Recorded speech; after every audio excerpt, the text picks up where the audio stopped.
પત્રકારો એક માની મુલાકાત લેવાને માટે આવ્યા છે. માને પૂછ્યું, માં અહીંયા કેમ રહેવું પડે છે? દીકરા નથી. માએ જવાબ આપ્યો, દીકરા છે. શું કરે છે? બિલ્ડર છે. શું નામ છે?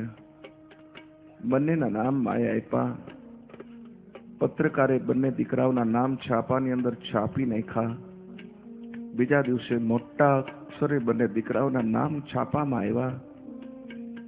માનો ફોટો આવ્યો. બંને દીકરાઓએ છાપું વાંચ્યું.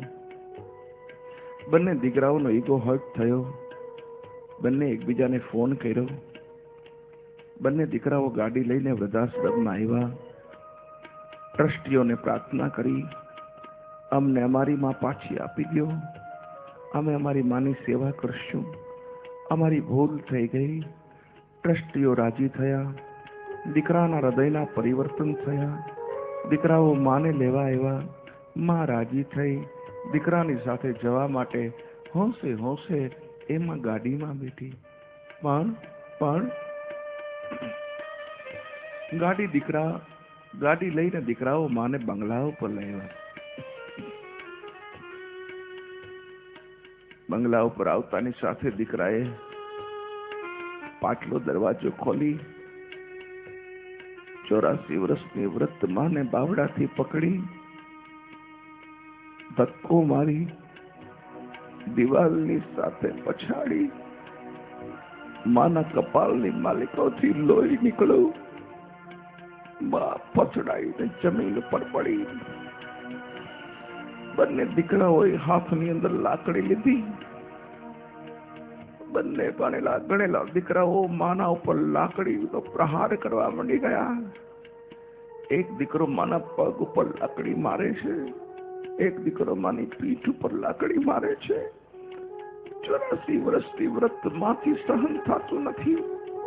વૃદ્ધ માં આડા હાથ દે તો દીકરાઓ હાથની ઉપર લાકડી મારે છે. બેટા, મારાથી સહન નથી થતું.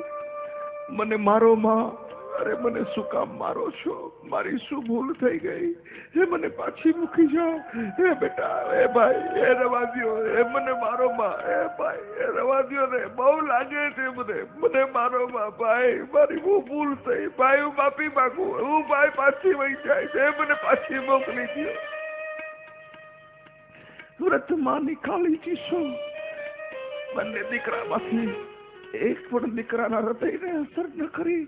બંને દીકરાઓએ મારવાનો ચાલુ રાખ્યો. માને લોહીના ટસિયાઓ ફૂટવા માંડી ગયા. માં મૂર્છિત થઈ ગઈ. બંને દીકરાઓએ માને ઉચકી બંગલાની બહાર ફૂટપાથની ઉપર ફેંકી દીધી. ટ્રસ્ટીઓને ખબર પડી. માને દવાખાનામાં દાખલ કરી. ડોક્ટરે માને તપાસી. માના પગના હાડકાના ટુકડા થઈ ગયેલા. માં કરોડરજ્જુના ચૂરા બોલી ગયેલા. ડોક્ટરોએ કીધું કે આ માં હવે લાંબુ જીવે એમ નથી. એક ટ્રસ્ટીનો ફોન મારી ઉપર આવ્યો. અશ્વિનભાઈ, આવો. આ દુનિયાના દૈત્ય જેવા દીકરાઓ એ માને મારી છે.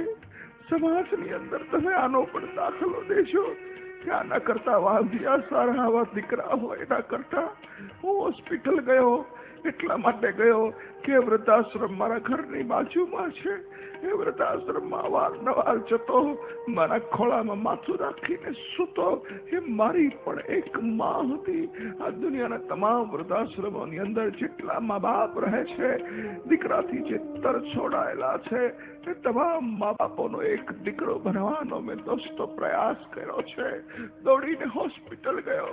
પલંગની માલિકો પડેલી માં, કણ સ્થિતિ, દુઃખના દરિયા તૂટી પડેલા માની પાસે જઈ માના માથામાં હાથ ફેરવી બાએ આંખ ખોલી. કોણ? માં. હું મા બાપને ભૂલસની વાળો દીકરો આવ્યો. હા માં. લે ભાઈ, મારા દીકરા મને ભૂલી ગયા. મારા દીકરાએ મારી આ દશા કરી. માં,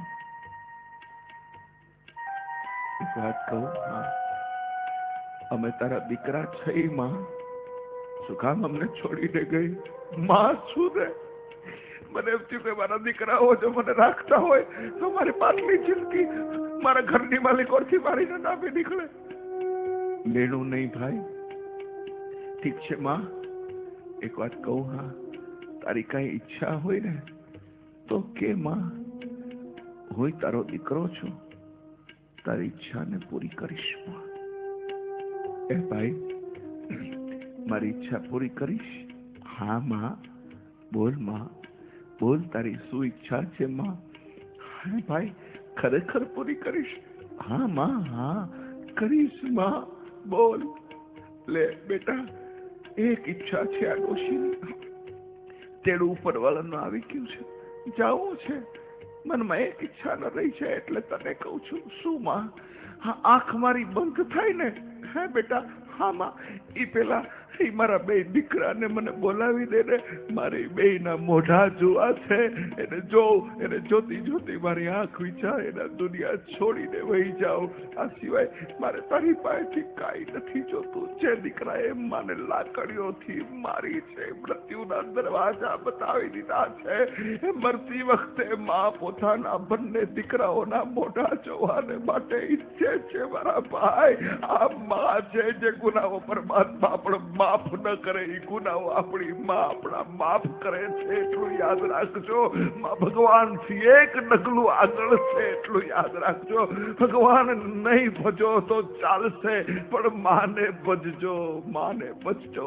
માનો પ્રેમ અગણિત છે, એટલું યાદ રાખજો. આવા દીકરા હોય લાકડીઓથી પોતાના મા બાપને મારતા હોય, એના માટે તો પરમાત્માને હું પ્રાર્થના કરું છું, હે ભગવાન, આવા દીકરા હોય એના કરતા અમને એક દીકરી આપશે. મા બાપની જિંદગી પર સેવા કરનારી એક દીકરીની ભીખ અમારી જોડીની અંદર નાખી દેજે. તમારે ત્યાં દીકરાનો જન્મ થાય તો લહારપુરની માલિકો પેડા વેચો, પણ તમારે ઘરે દીકરીનો જન્મ થાય તો આખા ગુજરાતમાં પેડા વેચો. તમારે ઘરે દીકરી નહીં, સાક્ષાત લક્ષ્મીનો જન્મ થયો છે. દીકરી માંગજો, દીકરી માંગજો, દીકરી માંગજો. મા બાપની આંખના આંસુડા લૂછનારી દીકરીને માંગજો. દેશમાં હોય કે વિદેશમાં હોય, એની એક આંખ મા માટે જીવતી હોય, એક આંખ એના પરિવારની માટે જીવતી હોય છે. જેના ઘરમાં દીકરી છે એ લોકો ખૂબ નસીબદાર છે. ભગવાન સૌને દીકરી આપશે. જનની જગદંબા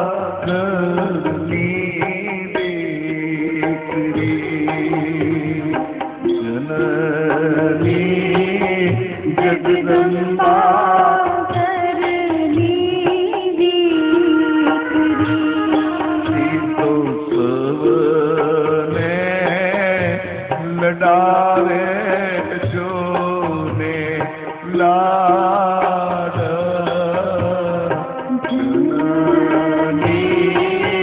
જગદંબા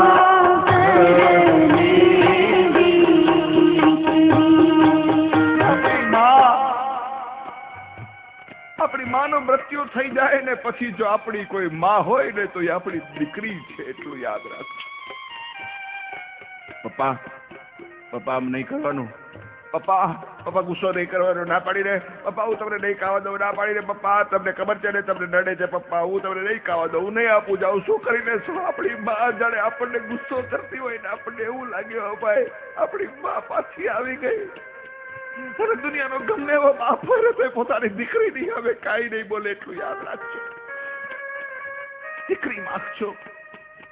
મને દીકરી બહુ વાલી છે, ચંખું છું દીકરી માટે. દુનિયાની દીકરીઓના અંદર હું મારી દીકરીઓના ચહેરાને જોઉં છું, એટલું યાદ રાખજો. ભાઈ, છેલ્લા 3-4 વર્ષથી હું એટલું બધું ટુરિંગ, એટલું બધું ફરું છું કે મારા ઘરની માલિકો